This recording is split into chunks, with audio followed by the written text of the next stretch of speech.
I have such a gross ignorance and naive confidence in myself that I will be able to make a ridiculous amount of money.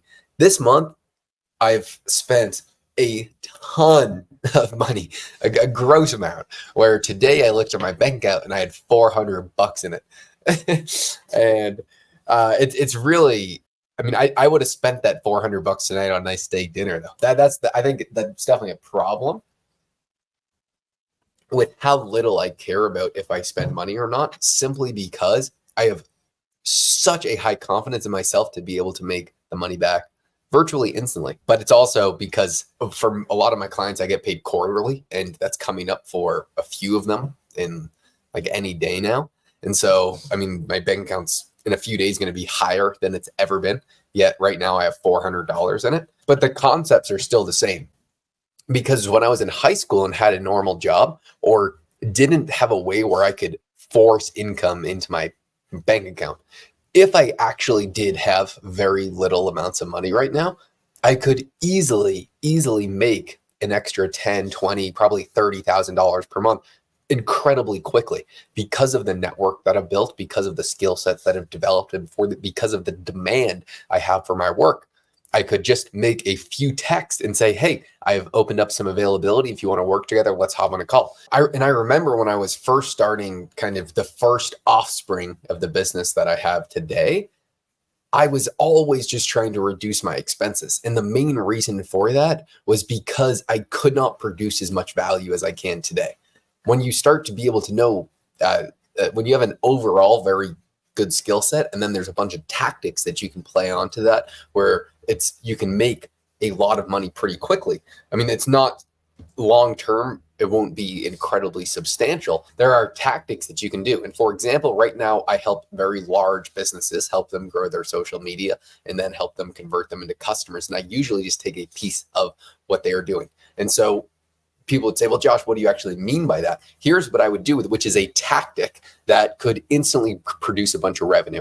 I have tons of friends who have asked to work with me before who already have large audiences and have pretty large businesses, but they're just not the ideal person that I would want to work with.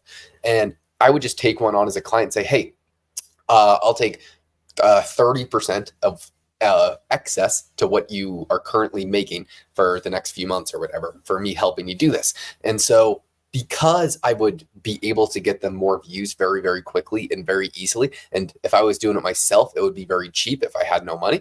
I could generate them a lot more views. And then what we would do is we would pitch a back end webinar to convert those viewers into a webinar. And then from that webinar, we would pitch them on the product from a sales pitch that I would write them.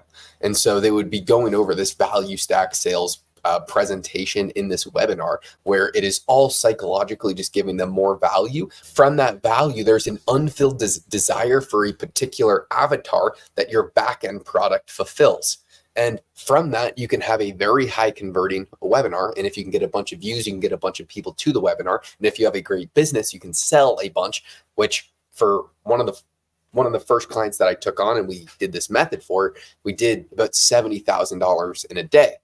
And if you're making a decent chunk of that, you are going to make a lot of money very, very quickly. That's just exactly what I mean. Those are all tactics, not the overall thesis. And now what really works are learning new tactics like that. But those, not all of them are long living. And when you find an arbitrage opportunity, you want to exploit it. Right now, there's some things that work exceptionally well, but if no one else is doing them, I promise you, no one's going to talk about them because I don't sell anything. I don't sell any course. I don't sell anything. I'm not going to tell people some of the very, very particular tactics that I do that I've found out on my own because it moves the needle so much. People who actually run a business, they don't sell a course on it. And courses are usually outdated anyway because most of it were short-term tactics, or it's just an overall foundation. And if you're a complete beginner, then makes sense to buy a course. But after that, it just does not make sense. You actually have to start a business and get in the weeds. And so right now, PJ and I were in Tucson, Arizona for the last day, flipping old trucks with Mr. George. Tomorrow, we'll be going to Phoenix to drop off one of the trucks at one of George's a friend's house. Then we're going to Dallas because there's a conference, Limitless, and a mastermind beforehand, which we'll be going to both of those. And then I'm going to be seeing a client in Mexico who has a hospital, a cancer and stem cell hospital in Mexico. Then with him, we're going to be going to LA to hang out with this country artist and a few rappers, which, I mean, it's going to be fun because I like Ed Clay a lot. And apparently this guy Jelly Roll, he's a really cool libertarian dude. And we'll see. Then after that, flying to Nashville with Ed. Then going to go back home for a few days. Then going to go to Scottsdale for a few months and finally getting a good routine again, which I'm super, super, super excited about. This video is all over the place because I am completely brain dead, exceptionally tired, just ready to go to bed. We played 36 holes of disc golf in the beaming sun today. And to prove it to you, PJ, give me that net. PJ's packing up all his shit right now. Can you see it? No, you got to go on this light over here. I'm wearing this absolutely shitty little motel right now, which I don't hate. Oh, dude. Oh, That is ugly. oh my gosh, that's bad. That is bad. Yeah. Tell PJ to wear sunscreen next time. Because I did. I handed him the sunscreen. He said, sunscreen's for pussies. And so I got... Luke, I know you're watching this. I'm with you, brother. Yeah, and PJ's going to have sun cancer. And